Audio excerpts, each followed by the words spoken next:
This lecture provides an overview of high-speed flight aerodynamics. I won't go into too much detail on the topic because it's quite complex, but just want to hit on some of the major points that lead to the geometries that we see today. First I want to go over, just make one point, and that is when we talk about supersonic aircraft, the vast majority of aircraft that are capable of supersonic flight don't actually regularly fly supersonic flight because it's too costly. There's only a few aircraft that have been made that actually can do what's called super cruise, which is actually where their cruise point is supersonic, and I've listed a few of them here. There's a few others as well. So this is not a comprehensive list, but these are some of the more familiar aircraft. Of course, the Concorde, along with the Russian-made Tupolev, are the two supersonic transport aircraft that have made more than one. There have been a number of attempts to return the idea of creating a supersonic transport through some federally funded studies, at least through the U.S., and ultimately none of these have come to fruition for a number of reasons. But that concept is always sort of waiting in the wings, so to speak. B-58 bomber, the SR-71 Blackbird spy plane, of course, is a very high Mach number plane, and the most recent fighter, the Falcon, the F-22, which has a super cruise around Mach 1.5. So these vehicles will fly hours at their cruise conditions, rather than on the order of minutes, typical of most fighters. They're flying transonic, just sub Mach 1 to go wherever they're going. They have their mission, maybe the mission involves some high-speed flight, and then return back to transonic speeds. This is a review as well. We talked before about the idea of this Mach angle and what happens in supersonic flow, how it changes dramatically the characteristics of the flow field and the nature of how information propagates throughout the flow. When you're flying sub Mach 1, the airplane's flying, and essentially the pressure waves are able to move ahead of it because the pressure waves, the infinitesimal pressure waves, are moving at the speed of sound, and the airplane's moving slower than the speed of sound, moving ahead of the craft. So if you put a pressure sensor here, it can be warned of the pressure of the it can be warned that the aircraft is coming and be diverted. And from the same point of view of the aircraft, you have the front of the aircraft and the air is coming in and it has to be diverted around it. That diversion occurs through these pressure waves which exist upstream and deflect the flow. Once we reach, as we go faster, and we reach this point of Mach 1, and these little lines essentially represent, these concentric circles you can think of this as emitting a beeper or a noise, the noise representing successive pulses of the pressure field, and those are emitted at regular intervals. And what happens is you start to fly exactly as fast as the westward running or leftward running front of that pressure pulse. They all coalesce together. Essentially you're producing beeps and you're flying along with the beep to the left, and it produces a front, a Mach front right here. This is exactly mathematically at Mach 1. And if you exceed that speed, you start to outrun your concentric circles. So you emit a beep and you run outside the envelope of that beep. And if we draw a line between jet at any time and the fronts formed by those beeps, so I hear this largest circle, this circle I hear is the largest radius because that was the first beep emitted, and they get smaller going to the left, but there's a boundary to this, and that's known as what's known as the Mach angle. And we can do some trigonometry to figure out what that is.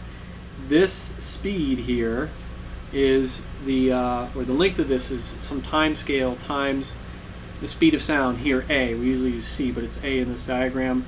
And the length scale along the left axis, on the horizontal axis, is simply the velocity times time. So I'll cancel out the time effect, and we have the length scale of these two edges is A, the speed of sound, and V, the velocity of the craft, and this is a right angle right here. And through some trigonometry we can determine the sine of this angle right here, which I will call mu. It's labeled alpha in this diagram, typically called mu. That's the Mach angle. The sine of that is given by V over A. Actually, this is incorrect. It should be A over V. A over V, which is the opposite over the hypotenuse, which is equal to 1 over the Mach number. Remember, the Mach number is equal to the speed of the velocity of the craft divided by the speed of sound. So sine mu is A over V, which is 1 over m. So we can define the angle as the arc sine of 1 over the Mach number. Now, just to give an idea of a number, we have an angle of 45 degrees for those Mach lines there. For Mach equals 1.41. So as a rule of thumb, you can just think 1.5 Mach is roughly a 45 degree Mach angle line. What this means is this is supersonic flow, remember here. Let's look from this perspective. Anything out here, these little dots have no idea about the presence of this aircraft. It's not until these Mach lines pass over that there's any perturbation felt at all due to the presence of that aircraft. So upstream of it, for this case here, you can be upstream. For this case to the left, the truly subsonic case, you can be upstream at infinity, theoretically, if it's truly incompressible, and feel pressure perturbations from that aircraft. Ultimately, all air is compressible, so we can't get to infinity, but we can get far upstream of the aircraft and actually sense the aircraft coming. In this case here, it's not until the Mach line passes over you, if you're a fixed observer, that you even knew the aircraft was there. And I should mention here, if you consider the SR-71, you have a much tighter Mach angle. So as the plane flies faster and faster, this, or higher and higher Mach, this angle will tighten up around the aircraft. And that will become important in terms of the actual aerodynamics as well, which is one of the two reasons I'm mentioning it. This shows some actual visualizations. This is a Schlieren diagram. It's a method of looking at the density field in a wind tunnel. And because you have density jumps across shock waves, you can visualize the presence of the shock waves. So you can see this bow shock, and then the Mach, and this coming out the Mach angle. If we were to actually measure what this was, this angle right here looks to be close to 45 degrees. A little tighter than that, so we might estimate this to be around Mach 1.5. You can see it's not just the front of the aircraft, or the bullet rather in this case, that makes that produces these Mach lines. In fact, there's sort of an infinite number of them here. But the stronger ones we can see here are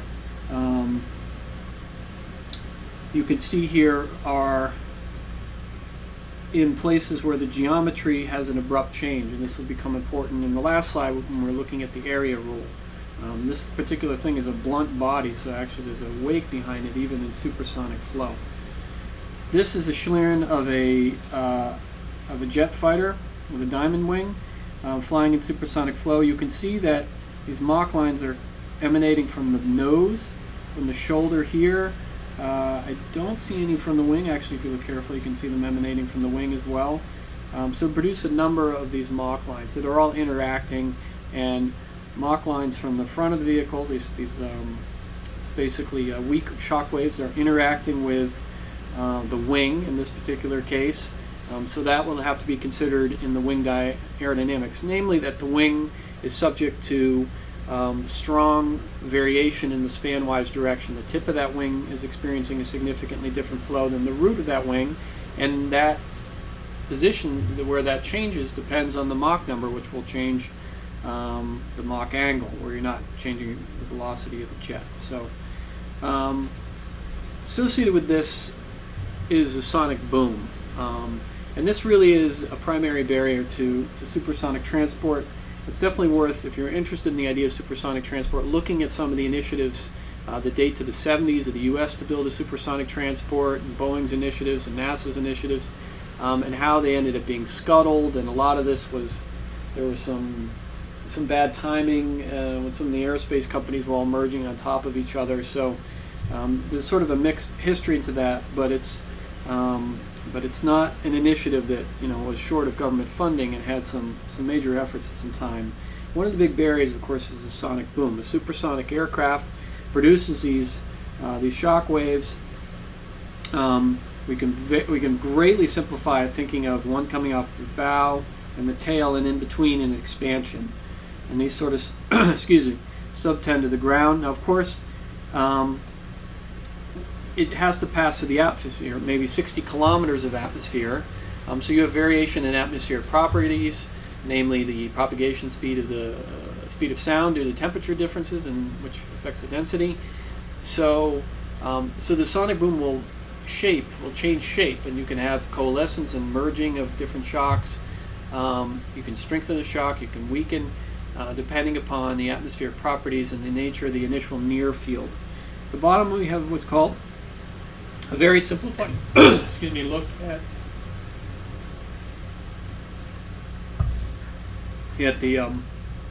what happens in terms of a pressure disturbance on the ground. So picture yourself as an observer here.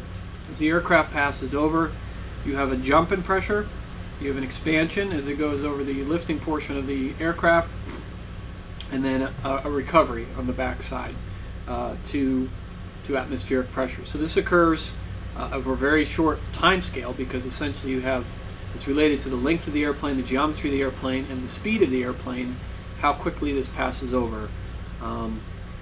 Here we're calling it roughly an N wave. Typically, I'll show you that they're much more complex than this. Of course, this is 2D. In reality, it's making a 3D wave, which is often referred to as a boom carpet. This can be as much as 30 miles wide, so it's quite large, depending on the altitude of the airplane and Mach number. So you're talking about a large swath that's affected by the flight. So at presently, you're not allowed to do supersonic flight over land. The Concorde, when it landed and took off, couldn't become supersonic until it was over the ocean. There have been some issues with how do we actually define, if we actually start regulating and designing aircraft that have reduced booms, at what point do we allow them to fly over the land? What are the criteria for a boom that is, has a low environmental impact? And so there have been, I think over the years, there's been different criteria used to try to decide, is it overpressure? Is there a rate based on the overpressure? Because the human ear can only adjust so quickly. And those and some other metrics have tried to come into play. I don't know that there's a strictly defined one now, and maybe that is continuing to be a barrier to the development. People have tried optimizing the boom. There's a lot of work by these four in the 70s, and the idea was to look at aircraft shape and use array theory to try to derive the influence of the geometry on the resulting pressure distribution at the ground. And so basically they tried to characterize the pressure distribution in a simple way using 4 or 5 parameters, which you see here, H, B, C, lambda, Y, F, which has to do with horizontal length scales and vertical pressure jumps, and relate those to things like the Mach number of the aircraft, the altitude of the aircraft, the atmospheric conditions, the planform, the length of the aircraft, things like that, to try to understand how, what's the best way to start affecting these at the ground. And so a lot of important work was done by these four. As time evolved, we were able to use more complex computational models. The real difficulty is it's a multi-scale problem. To resolve the pressure distribution of the aircraft, you're talking at least horizontally centimeters. If you're resolving the viscous flow, it's significantly smaller than that, and you were trying to resolve all the way to the ground. And of course, let's say 60,000 meters, or even that's quite high. But even we consider regular transonic flight, talking about 11 kilometers, 15 kilometers. This is a long way to propagate that signal of CFD. There's absolutely no way to do that. So what's done is you try to get at this initial disturbance made by the aircraft, and then if you try to trace that through from the near field into the midfield, and then they use array technique to get from the midfield down to Earth. And there's these sort of inverse approaches that say, well, we have a ground pressure distribution we would like. What planform produces that? And that's sort of the approach they're going for today. And you can see here how complex the network of shocks and expansions occur over an actual aircraft versus, say, that bullet that we saw before, because of the wings and the tail and the canopies and everything else. So those, you can see in the near field, put a slice through here, you get a certain pressure distribution. Here there's a pressure distribution. And then it ends up being fairly consistent, and we can trace that down to the ground through the atmospheric properties, ultimately leading to some kind of distribution here, which sadly they put the horizontal scale in inches. I don't know why they would have done that. And I put a link to a very good paper here by Juan Alonso and M. Colano, looking at sort of the history of dealing with the sonic boom and what's being done today. It's a pretty easy read, but it's a very good overview, tracing sort of the history of that. One note, I mentioned this in class, this idea of this quiet spike. The Gulfstream's pushing, and that's one of the places where you do see a push for supersonic transport is in the private jet market. And we're not talking high supersonic, but past transonic speeds. So Gulfstream's still making an effort, working with NASA, to test out this idea of the spike, basically to try to mitigate the sonic boom. They break up that initial bow shock into multiple pieces. So you have a shock, a simple example here, shock and a shock, separated by these expansions, and if they're separated far enough, then the shocks don't coalesce on their way to the ground. And you have two smaller shocks rather than a bigger one, or two smaller pressure jumps rather than a bigger one, cutting in half. And so, not quite half, but so this is being tested, and there's some other approaches, some very radical aircraft. If you say, here's the sonic boom I want, what's the aircraft that produces a certain amount of lift that generates that? I should also mention that one of the major factors is aircraft weight, of course, on the sonic boom. If you don't need to lift anything, then you don't need to produce these things. But so there's some very radical aircraft, if you look this up, that are just totally being generated by the idea of reduced sonic booms rather than let's make a great aircraft. Moving on to supersonic speeds, we spent quite a while with subsonic, high subsonic, and transonic aircraft, the nature of transonic flight, where we have a strong drag rise associated with the wave drag and the shocks. Eventually we moved to high Mach number, and we saw initially the shock was on the wing, so we had an area of supersonic flow. As we went to higher and higher Mach number, the shock moved back until it was at the end, and we produced and we had supersonic flow. And if we have a true bluff body, you'll end up with a bow shock coming off the front, and associated that is a huge drag on the aircraft. And so what we'll see is these aircraft tend to be wings for supersonic flow, and this is in 2D, tend to be very, very thin to reduce that bluff body drag associated with the bow shock. So we're still going to have a shock on the back here, but we'll look at the resulting flow patterns that are set up on this airfoil, in this case referred to as a diamond airfoil, where this is described by the half angle right here, theta. So a diamond airfoil at an angle of attack.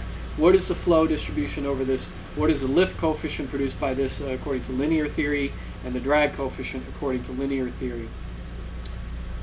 But first we need to just revisit a couple things. The first is the idea of an oblique shock. We discussed this before, but I just want to just recap here. If we have supersonic flow moving, here's a wedge here. It's supersonic flow, so the wedge doesn't have its normal mechanism of saying get out of the way, which it would normally do by setting up a pressure distribution like this in the flow. These particular pressure lines cannot propagate upstream, so they won't exist. They propagate and coalesce into a strong shock, which we see, or a shock right here. This shock turns the flow, as the action of turning the flow. And we recover the solution of this by looking at the normal shock relations. So we discussed in class, you have a shock, flow moves through the shock, the Mach number drops, the pressure jumps, the temperature jumps, the density jumps, the entropy jumps, the stagnation pressure drops, the stagnation temperature stays the same, the velocity drops. So all these things happen across a normal Mach, and you go from Mach 1 to Mach 2 less than Mach 1. What an oblique shock is it takes the flow, it takes that normal component of the flow here, which we have defined by the blue component of the black vector m1, and turns it into the green vector. So if you turn your head sideways and imagine the flow moving normal to that shock, the blue becomes the green. And that's the same as what's happens through a normal shock, as if that were a normal shock. So it affects the normal component of the flow, the incident normal component of the flow, as if it were a normal shock. The transverse component is unaffected, and that's shown by the red arrow here, which stays this red arrow here.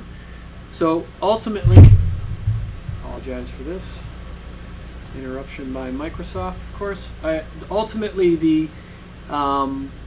we have a turning because the transverse component, the red arrow, stays the same, and the blue component becomes the green. And this is a turn in the flow. You could think of it a little bit like Snell's law or refracting waves on an incident shoreline. So that's a turn. And we can derive the necessary beta angle, the beta angle necessary to make that turn. And again, this comes from the normal shock relations having to produce a turn, theta. And that gives us our Beta-Theta-Mach diagram. So essentially the angle of that oblique shock is a function of how much it has to turn, the wedge angle theta, and the incident Mach number m1. This is for inviscid flow. These are known as oblique shock relations, and there are calculators online. We can also draw it as a nice little diagram. So here we have increasing deflection angle of the wedge, and we have increasing shock angle. So you can look up how much you have to deflect. You find your incident Mach number. For example, Mach 2 is this line right here. So if I'm at Mach 2 upstream and I have to deflect an angle 15 degrees, my shock angle beta looks to be about 45 degrees. So we'll have 45 degree oblique shock to deflect a Mach 2 flow by 15 degrees. Now, if I keep increasing my deflection angle while maintaining the same Mach, you can see that we have an increase of beta. So beta is getting steeper and steeper in order to deflect that angle theta for a given incoming Mach number. But at some point I'll reach a deflection angle, in this case about 24, 25 degrees, where there is no solution. And there's no solution because we cannot do this with an attached oblique shock. And essentially the shock will move away from the body, from the ramp, and you'll have a normal shock that looks like this. The flow will be normal. The oblique shock will come, it will curve and bend, so it becomes normal along the line of symmetry here, and it will extend to a regular oblique shock up there. I didn't draw that very well. We also see that for a given solution where we do have attached flow, say 15 degrees again, I get an angle 42, but I also find myself with another solution up here closer to 85. I get two solutions of beta for one wedge angle and one upstream Mach flow, and that's because there are two solutions to this, a strong and a weak. These are the solutions we expect in natural flows. This is a weak solution, so you take the smaller angle. The other important thing here is that the flow behind an oblique shock is, for the most part, supersonic. So it turns it but does not make it subsonic. The normal component becomes subsonic, but the actual flow remains supersonic. And that is true until you get to an angle here. For example, when we're approaching this maximum angle that the Mach 2 flow can be turned, just shy of that is a little zone right here, a very small zone where we're just approaching that angle where we have an attached oblique shock, yet the flow behind it is subsonic. But essentially, for the most part, behind these oblique shocks is the flow remains supersonic. What about an expansion? So this is sort of the opposite case. I have to turn through a convex corner like this. And so this is analogous, of course, to an airfoil, over the top of an airfoil. I'm expanding over the top of an airfoil. So I have to turn this corner. And what we can show using entropy and other relations is we don't have a shock here. We have essentially an infinite number of Mach lines turning the flow. This is known as a Prandtl-Meyer expansion fan, or PM expansion fan. It's an isentropic process. If we assume it's inviscid, it's an isentropic process turning the flow. So here we have supersonic flow. Here we have greater Mach number supersonic flow here. Entropy does not change across this fan. And we can solve, again, for the two things we need to know. If we have to turn, if we have to turn a given theta with a given upstream Mach number, what is the downstream Mach number going to be? M2. And we can derive that from this Prandtl-Meyer function. Essentially what we do is we plug M1 into the Prandtl-Meyer function here, nu, and then we have our theta, so that gives us nu of M2, and then I have to back M2 out of nu of M2, which is done implicitly. There are some restrictions. There's a maximum angle you can turn. If you exceed that angle, you end up with essentially a slipstream coming out here, where you have in a jump between properties from here to here. So the flow will be turned as far as it can, and it will result in a slipstream off the back of this wedge. Typically for the airfoils, we're talking about the wedge angles are going to be quite small because we're looking for thin airfoils. We're not doing big turns on our wings. So that really isn't a critical issue. What is the result of this? Let's look at this picture and then we'll look at some more complex airfoils. This is just a rough drawing. This is a diamond airfoil. It's zero angle of attack with a half wedge angle theta. I don't want to confuse my angles. Let's use gamma here. You see, so what happens? The flow comes in supersonically. It needs to turn. Well, how does it turn? There's an oblique shock here. Now it's flowing along here. Turn your head sideways so you're looking as if this is horizontal. And now it has to turn through this wedge angle right here through a Prandtl-Meyer expansion fan. That's a convex corner right there. This is a concave corner, now a convex corner, now another concave corner. If we draw a line of symmetry here, the flow has to turn again to meet the trailing edge flow here. If it's supersonic, we don't necessarily have to have the upper surface conditions match the lower surface conditions. In this case, they will match because it's a symmetric problem, but that if we put this at an angle of attack, we don't necessarily have to have the flow that went through the upper surface matching the flow that went through the lower surface if it's supersonic. What happens to the pressure is really critical. So we have a jump in pressure. Let me just delete my mess.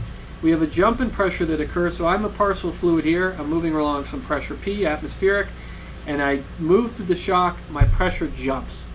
And then now it's the same, it's the same, it's the same, it's the same. Now I move through this fan and my pressure drops. And it's the same, it's the same, it's the same, it's the same. Now through the shock again and it jumps again. If I'm right along the upper surface, I move through the shock, it jumps. And I move through the fan, which is basically at an infinitesimal point here, and it drops. And I move down here and it jumps again. And what do I see? The pressure, this is off the foil. Now it hits the foil and it jumps through the shock. It's constant along the front of that foil. It drops through the expansion fan, constant along the back side of the foil, jumps up again through the oblique shock that's off the back of the foil, and then back to, eventually back to atmospheric pressure. So what do we have? We have positive, we want, relatively speaking, positive pressure. If we subtract atmospheric, is positive on the front. So I'm going to put a 0 here. So this is now positive and this is now negative. Positive pressure here and negative pressure here. And if you look at the surface normals, you can see here that the effect on the front is a drag and the effect on the back is a drag. So you have a net effect of a drag. So you have a drag that's present due in the supersonic flow. We haven't included viscosity, so we're not talking about skin friction. We haven't included 3D induced drag effects, so we're not talking about that. This is inviscid flow, 2D producing drag. So this is a supersonic phenomenon. Inviscid flow in 2D in subsonic regime produces zero drag. That's D'Alembert's paradox. Here we're producing wave drag. This is a dominant form of drags in a lot of situations. It's really a critical thing that we want to design to deal with. So we want to understand the nature of this drag. Where does it come from? How do we decrease it?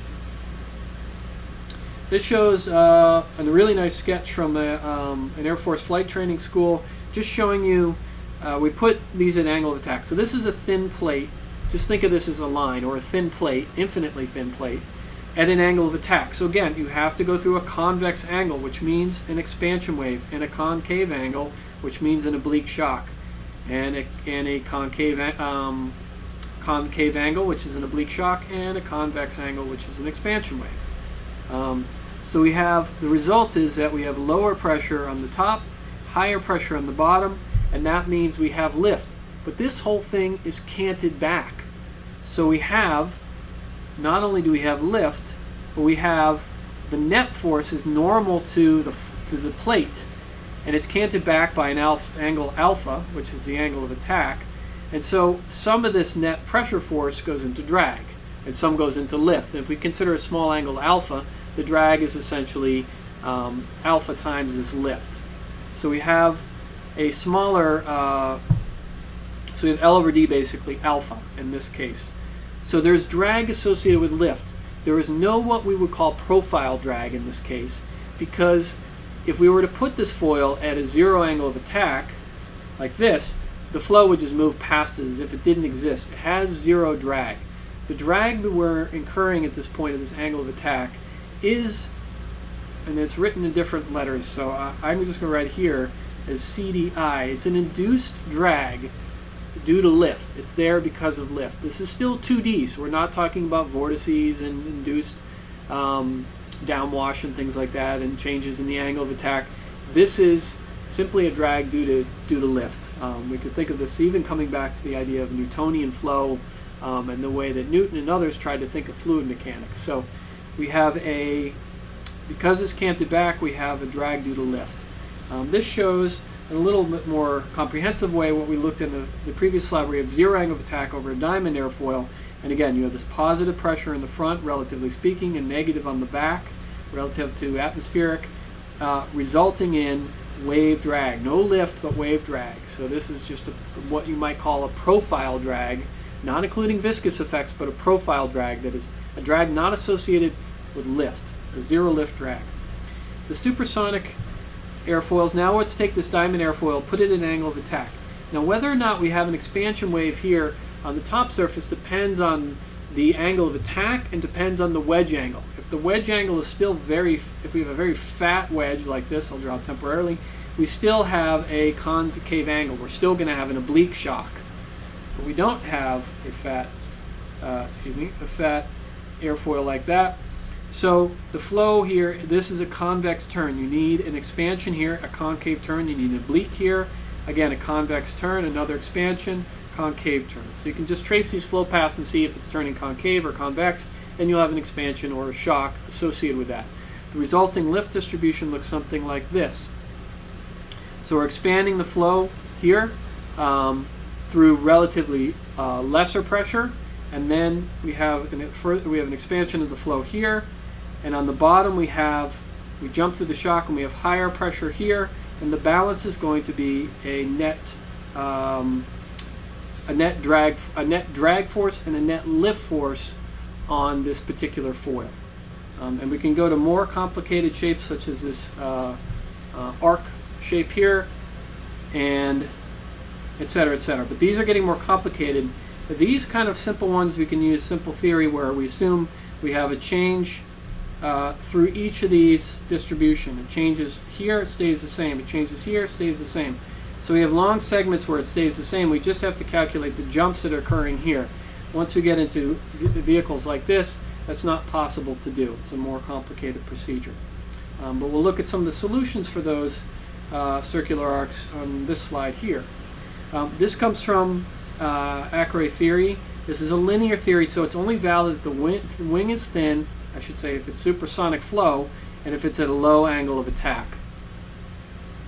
So again, the solution here for the flat plate wave pattern, which we saw on the previous page, this is what the lift coefficient looks like. It is proportional to alpha. 4 alpha root m infinity squared minus 1. This thing in the denominator appears in almost all these formulas, so it's a critical kind of component, and it comes from doing perturbations on the pressure. It's basically how the pressure relates to the Mach number at small angles of attack, at small perturbations of the Mach number. So this is a lift coefficient. It's proportional to alpha, and we can see that it decreases with Mach number. So for a given alpha, at a higher Mach number, your lift is going to be dropping. Your lift coefficient is going to be dropping. No profile drag on a plate. That's zero lift drag. There is no on the plate. And this lift-based drag, we can see, is proportional to alpha squared. Think of it a little bit analogous to our lift coefficient squared for induced drag for 3D wings. So it's proportional to alpha squared. And again, because lift is proportional to alpha, and then how much that lift factor is canted back is another alpha, you get yourself an alpha squared. This drag also decreases with Mach number, and we see here we get this very simple formula for lift to drag ratio of 1 over alpha. If we move to the diamond airfoil, things are quite similar. The lift is exactly the same, and it will be the same for the circular arc as well. What's different is now we have profile drag. It is non-zero, and then we can see that it's related to the square of the thickness to chord ratio. A profile drag is very sensitive to that thickness to chord ratio. And the coefficients are slightly different for the circular arc versus the diamond airfoil, but the relationship with T over C is the same. So we have non-zero profile drag, and this is important in defining how these wings are going to look. The induced drag is the same as it is for the flat plate, and our L over D is a little different because we have to take into account the fact that we have the thickness to chord ratio dropping our effective L over D. In all these cases, you can see that the relationship of CL with alpha is the same. So if we take the derivative of CL with respect to alpha to get ourselves the lift curve slope, we just see we have this constant here, 4 over root m infinity squared minus 1. So the lift curve slope, and this is obviously not valid when Mach number is 1, I should mention that. The lift curve slope is drops with Mach number. So you get a decrease in the lift curve slope with Mach number, something we hadn't seen before. And we're dealing with subsonic flow. So what do we end up with these supersonic wings? They have very low thickness to chord ratio. This just shows you a slice through the concord leading edge and actually has a very cool kind of twist to it. But you can see the wing section itself is extremely thin along the leading edge. And this is a nice image taken out of a Georgia Tech lecture notes here, showing the basically almost looks like a circular arc section, very thin on the top of its tail here. And on the wing here, you can see how very, very thin these wind sections are. And there were some planes, I think Anderson mentions in his book, where they actually had to put covers on the leading edges because they were sharp enough if they struck someone while the plane was maneuvering, it could injure them. So very, very different than the sort of fat wind sections that we were seeing for low-speed flight, particularly for like the Warthog and other planes that had really thick, 15% thick foils, 18% thick foils. These are going to be on the order of 4% or less thick foils, very sharp leading edges. The sharp leading edges mean we don't have a bow shock sitting off the body. It's a sharp body, which means we have an attached oblique shock and we have smaller losses. The downside is these don't perform very well at low angle of attack. They separate easily, in a high lift condition. So if you're flying slow, in order to produce your amount of lift to hold the plane up, takeoff and landing, you have to have a high CL. To get to a high CL, we do things like put flaps down, go to a higher angle of attack. You go to a high angle of attack on this sharp edge at subsonic speeds, it will stall over the wing. So a lot of these wings exploit that stall. They try to find shapes where stalling is good, leading to vorticity that will reinvigorate the off the leading edge, the wing, and I'm going to put a homework question about that in the exam. So very complex aerodynamics because these have to be operating at a very wide range of flight regime. Sorry about the phone. So just to sort of go over the theories we've looked at, we look at Prandtl's thin wing theory at very low subsonic speed. We have CL was 2 pi alpha. Then we saw what happened. We put the compressibility corrections in there, Prandtl-Glauert compressibility corrections. We had an increase of CL with Mach number. An increase in the lift curve slope, I should say. That went over 1 over square root of 1 over m squared. It's funny, we see sort of the inverse of that here. There's a regime in here where the thin wing theory fails, right around Mach 1. This is where they looked at the theories and they saw, it looked like the lift was going to 0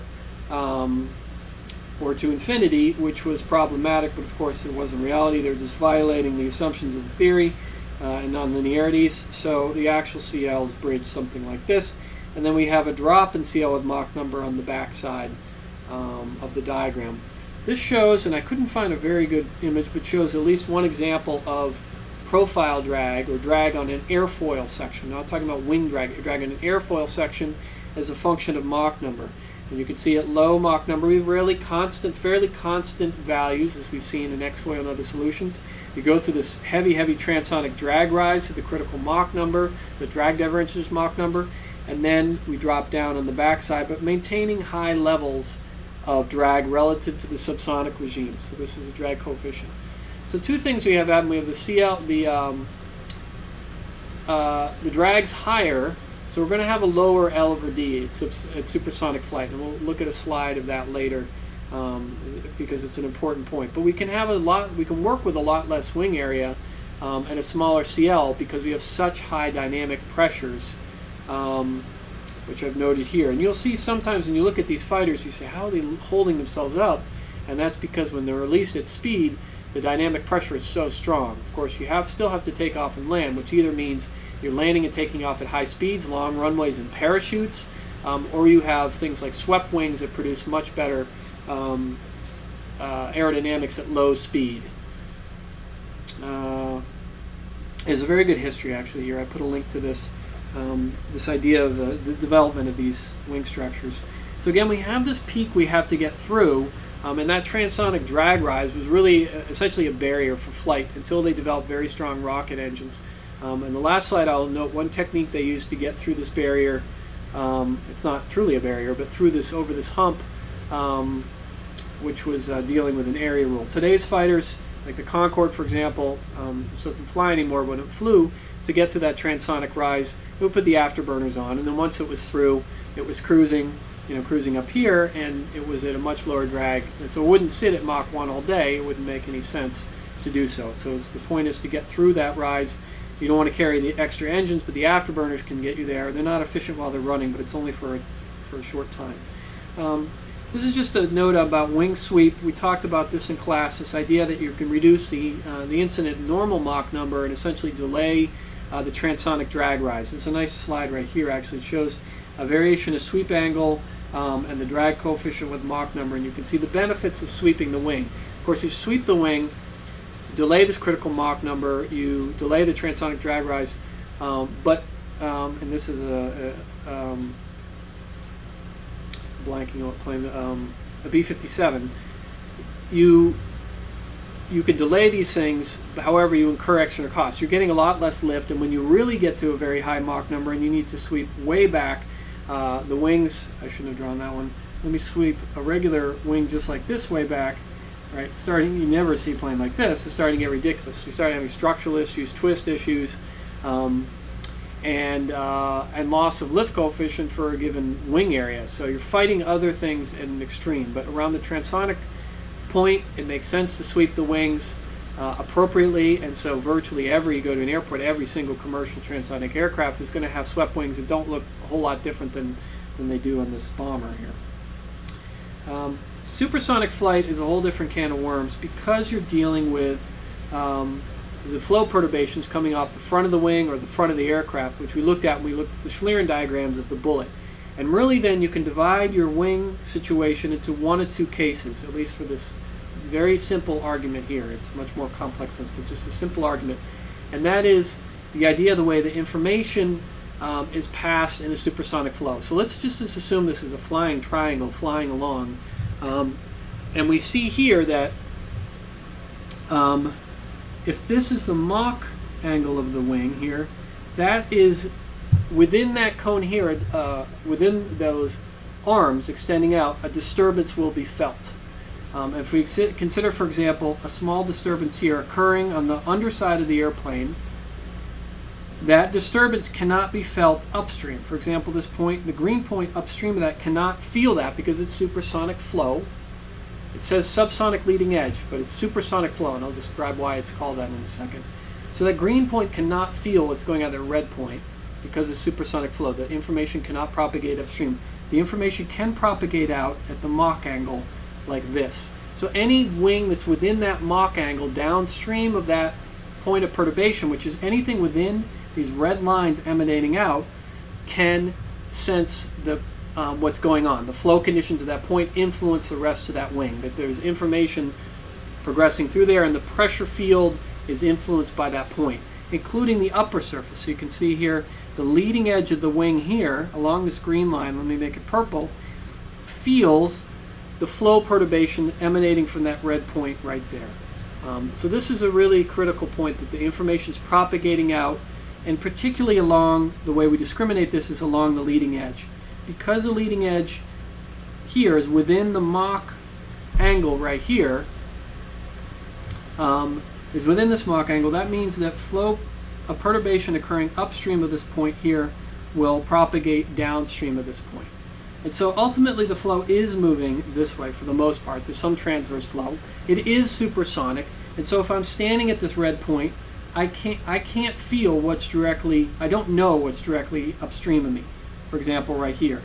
I don't know what's happening here, but I do sense perturbations from what's happening here. So the flow, as it passes, you can think of it as slicing its way, moving sideways, as it passes downstream over the aircraft, has a chance to have a subsonic communication along the leading edge. And that's why we call it a subsonic leading edge, because there are perturbations or propagation of information along that leading edge from the front to the back, which means that ultimately the flow field will set itself up as if it were subsonic, because you allow this information to be able to propagate. In this case here, where this is a Mach angle, where the wing is, where the wing sweep right here is less than this Mach angle right here, what this means is that information cannot propagate along the leading edge. So a disturbance right here, let me make it green, a disturbance at this green spot right here is felt anywhere within the Mach angle from that green thing, which does not include this blue point right here. This blue point doesn't know about the green point's disturbance. This is a supersonic leading edge. There's no connectivity of the information there. So we have vastly different flow fields enabled by these two, and it's simply a relationship of that Mach angle and the sweep of the leading edge, which also could, of course, change with the Mach number of the airplane. You change the Mach number of the airplane, you change the Mach angle. So this relationship is not fixed for every single flight condition. This shows a high aspect ratio wing, so we're sweeping back basically a beam. So don't ignore this fighter picture for a second. We're sweeping back a beam, and what we see when it's swept back at a high enough angle that when it's swept back in this diagram here is considering in particular Mach equal 1.41 flow, so that the Mach angle is 45 degrees. This Mach angle is right along this line right here, and this is the wing sweep. So if the wing sweep is weak compared to the Mach angle, so here's your plane, the tail. If this is the Mach angle here, so my wing, here I have straight wings and there's a Mach angle, so we're talking about this condition right here. The wings are pretty straight, Mach angle is 45 degrees. The leading edge is supersonic. It's outside of that Mach, the Mach line there.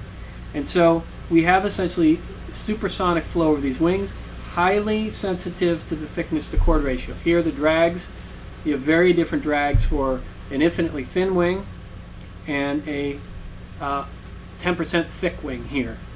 Now we start sweeping the wings back, keep the Mach angle along this green line here.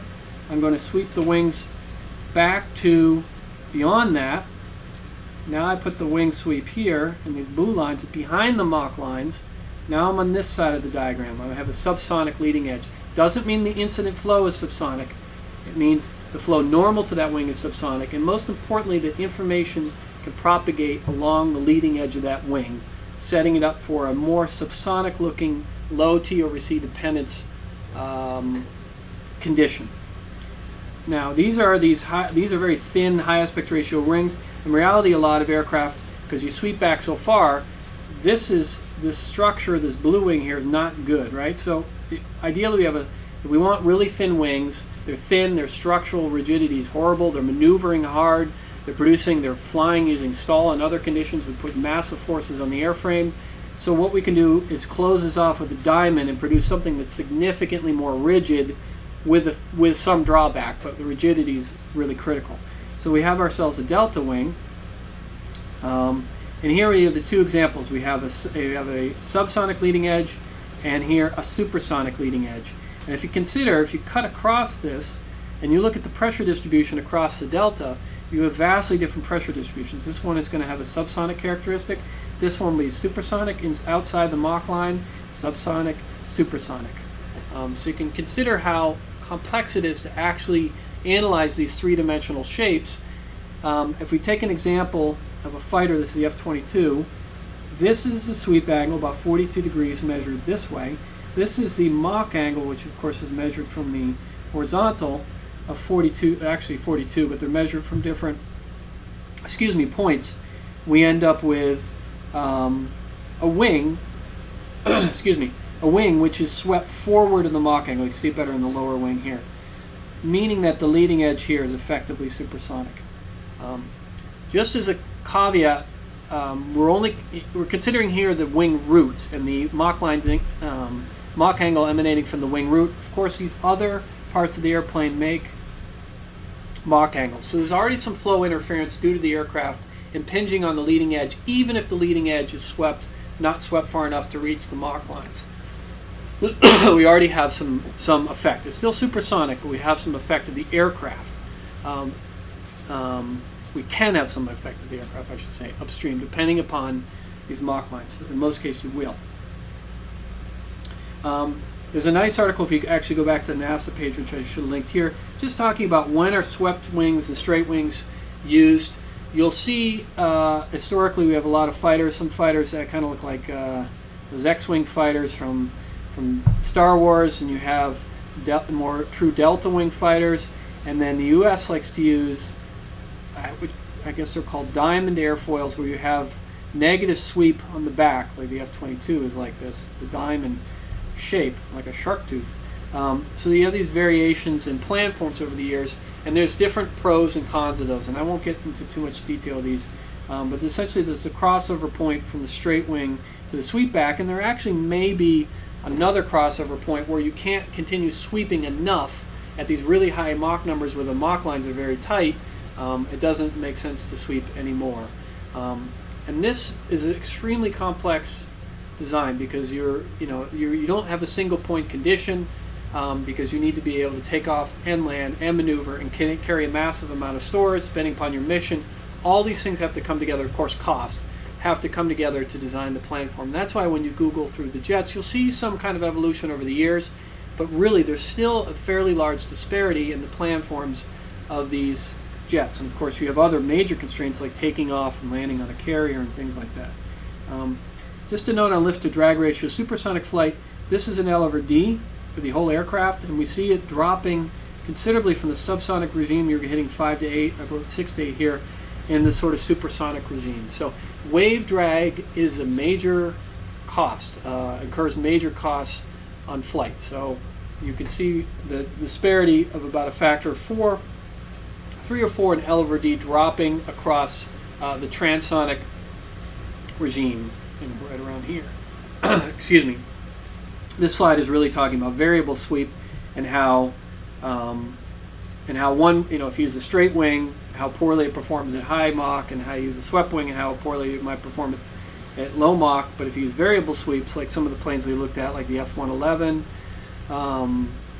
the B-1B, and the F-14, there's one of the European jets, I'm forgetting which one as well, the Mirage, forget, Tornado maybe, might be the Tornado, have swept wings, so allow them to change the wing sweep and deal with these different things. As I mentioned before, you see less of this nowadays due to the complexity, but also they have better means by which to develop the aerodynamics so they can produce lift at low speeds. For example, the F-22 is not swept wing, even though it cruises at Mach 1.5 and can take off and land on regular runways. One more note. This is about the transonic area rule. There's a little note in this in your book. And essentially, when planes first tried to break the sound barrier, they found this very strong drag rise was occurring around Mach 1.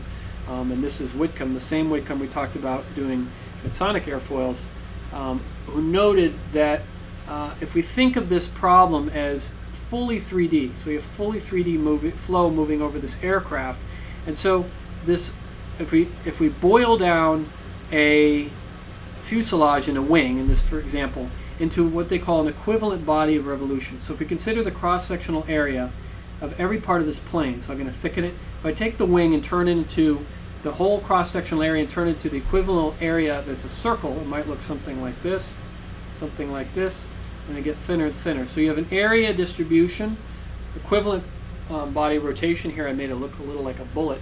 And what they found is, so essentially this is pinching, it's creating pinching stream tubes.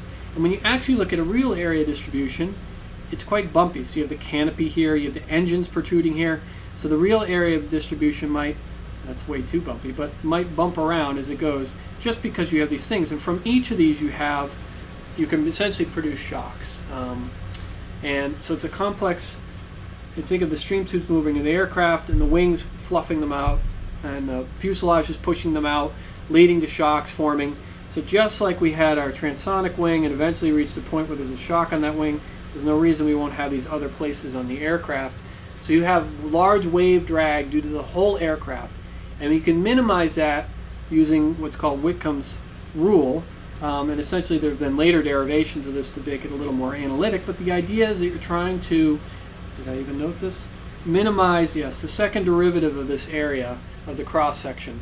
So you want to minimize that rate of change. And there's some interesting articles on the web about minor augmentations to the upper deck on the 747, the Boeing 747, that led to significant decreases in drag, increase basically in the critical Mach number, drag divergence Mach number, just because it was reducing some of the wave drag associated with violations of this area rule, or not heeding this area rule. So what this would lead to is, because the wings represent additional cross-section, is what all they did is they tried to keep the cross-section smooth. It's not necessarily constant, but smoothly varying. And to do that, one of the things that was done was coke bottling, what they call coke bottling or wasp wasting of these fighters. You see a lot of them from, this is sort of a Vietnam era, Korea-Vietnam era, and maybe early 80s. You don't see it as much anymore because this was really to get over that transonic drag rise, which now they have the engines to just hammer through, so it's less of a big deal. But you will see it's quite noticeable, and even in the commercial aircraft you still see it. It's a lot more subtle. It's most not subtle in fighters like this. In fact, there's probably better examples of fighters where they messed around with this. And literally, I think this was the aircraft, one of these aircraft, where they tested this directly. They built one with a straight fuselage and one without. And I think it was unmanned, but they basically powered it up, the two of them against each other, and discovered there was really, this is sort of a simple concept that Whitcomb came up with that's now been more stringently derived, but resulting in this just sort of a simple idea having a drastic effect on the drag.